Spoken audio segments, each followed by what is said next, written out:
The Kansas City Chiefs' attack revolves around Patrick Mahomes, but Travis Kelce also plays a significant role in keeping the line moving. Welcome to another Kansas City Chiefs news video. If you're not subscribed yet, subscribe now. Don't forget to like the video and turn on the notification bell. Let's go. Despite turning 34 last month, Kelce remains the league's top tight end and is on track for another 1,000-yard receiving season. The veteran superstar leads the team comfortably in targets, 72, receptions, 57, receiving yards, 597, and touchdowns, 4, also recording the highest success rate among all Chiefs pass catchers. It's been a season of highs and lows for Kelce, with 2 games exceeding 100 receiving yards, but none with more than 69 in any other competition. Obviously, Kansas City continues to rely on Kelce to produce, but could this come back to haunt them? No other tight end has advanced as much, and relying on someone in their 11th year for an offensive attack is a risky business. The Chiefs' tight end room is secure, but it's something to monitor at the same time. Joshua Briscoe and Jordan Foote start a weekly discussion on the Arrowhead Report to assess where Kansas City stands with the position as the season progresses from midpoint. It's Kelce by default, as always. Although the 34-year-old hasn't been the most consistent player this season, he is still on pace for over 1,000 yards and is well ahead of any other pass-catching option in the Chiefs. In 8 games played, Kelce averages 9 targets and 7 receptions per game. His yards per reception may have dropped, but his success rate remains high, and his catch percentage is the highest mark in a single season throughout his career. When the Chiefs follow Kelce's lead, good things routinely happen. You've covered all football-related matters, so I'll at least mention Taylor Swift. Also because, as we'll discuss, I don't think there's another real success in the tight end group. Kelce has reached international superstar status this season, which has been a real pleasure to watch and cover.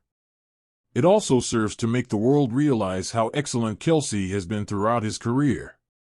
It might seem trivial if you're a staunch Chiefs fan, but there's a whole part of the world that wouldn't even recognize the names of Rob Gronkowski or Tony Gonzalez, who now at least know some members of the Kelce family.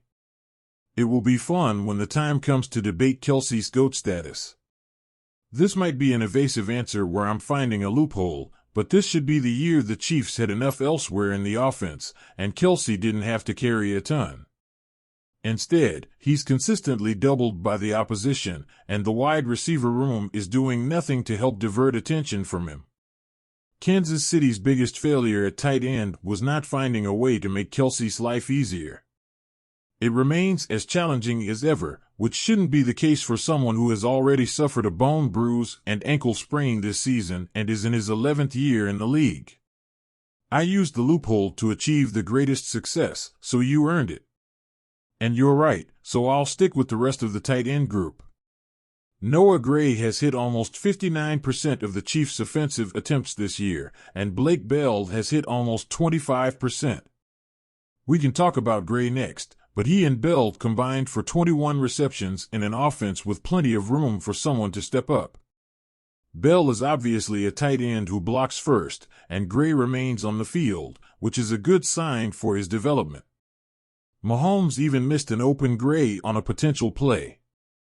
It's not a disaster, but it's all standard, which seems like a deficiency when the whole offense hasn't been inspiring. Kelce is a known commodity. What about Noah Gray's role moving forward? The 5th-round pick is enjoying a solid 3rd season, on pace to surpass his 2022 production later this year. He had 2 games with 3 receptions early in the season and was targeted 3 times in each of his last 2 games, although his involvement in the offense varied between them. Gray is posting high percentages in his career in pre-snap slots or wide alignments, according to Pro Football Focus, indicating that he is somewhat more reliable. In 50% or more of the team's expected offensive snaps, does this continue after the bye? I was shocked to realize that Gray has the 5th highest number of receiving yards on the team. The common theme here is that it's a faint praise, but around 24 yards per game is reasonable production for a TE2 when Kelce is TE1. Gray is under contract until the 2024 season, so his projections are important for both this year's offense and the Chiefs' long-term plans. My question, will the Chiefs exit this season planning to invest heavily in the tight end in the offseason? They want to keep Kelce around for as long as possible, which means limiting his snaps in his 30s.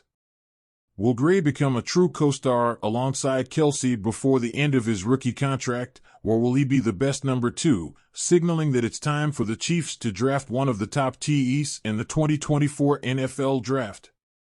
Leave your opinion in the comments, as it is very important for my work. Don't forget to like the video, subscribe to the channel if you're not subscribed yet, and turn on the notification bell to not miss any updates.